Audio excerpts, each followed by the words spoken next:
Shalom, shalom, bien-aimés de Jésus, soyez bénis, soyez bénis. Alors, s'il y a un canal par lequel une majorité de personnes entendent Dieu, c'est celui du songe. Mais s'il y a aussi un canal par lequel Dieu parle et qui est beaucoup sous-estimé, c'est encore celui du songe. Et pour cause, bien souvent les songes sont étranges, pleins de parties énigmatiques, d'images presque dénuées de sens et de logique.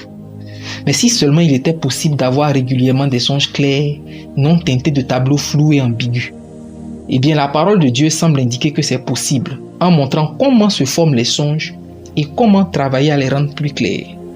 Alors, comment se forment les songes? À cette étape, le but est d'identifier d'où viennent toutes ces bizarreries qui rendent les songes troublés et incompréhensibles.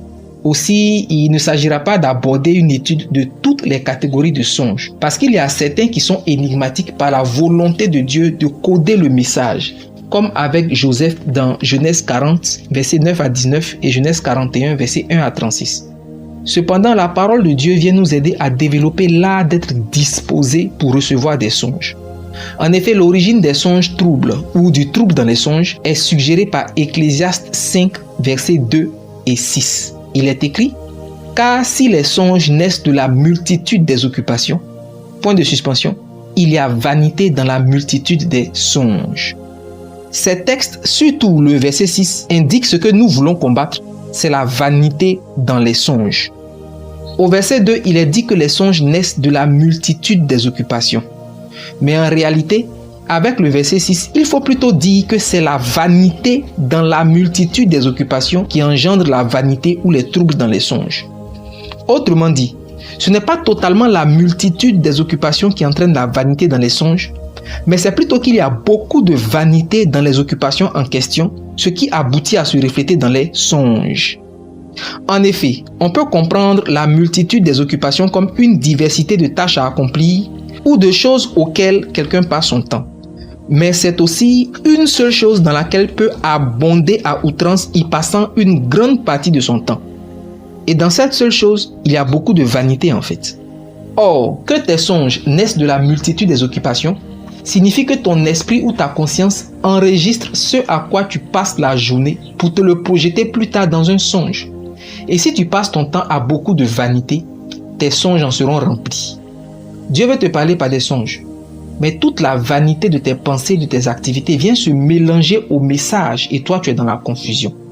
Ce que tu ne comprends pas, c'est que toutes ces vanités nourrissent la chair qui, elle, à son tour, va s'opposer à l'esprit dans le domaine du songe et empêcher toute activité constructive, comme le précise Galates 5, verset 17.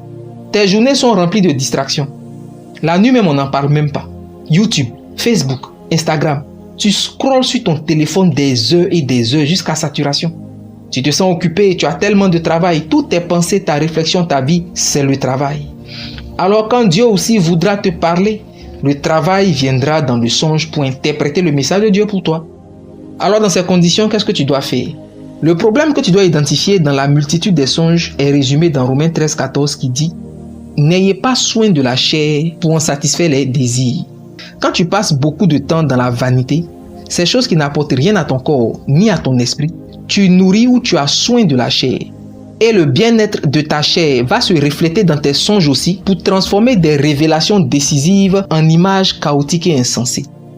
Donc, tu dois épurer ce à quoi tu passes le plus clair de ton temps et surtout dédier ton temps au Saint-Esprit par la prière et la méditation.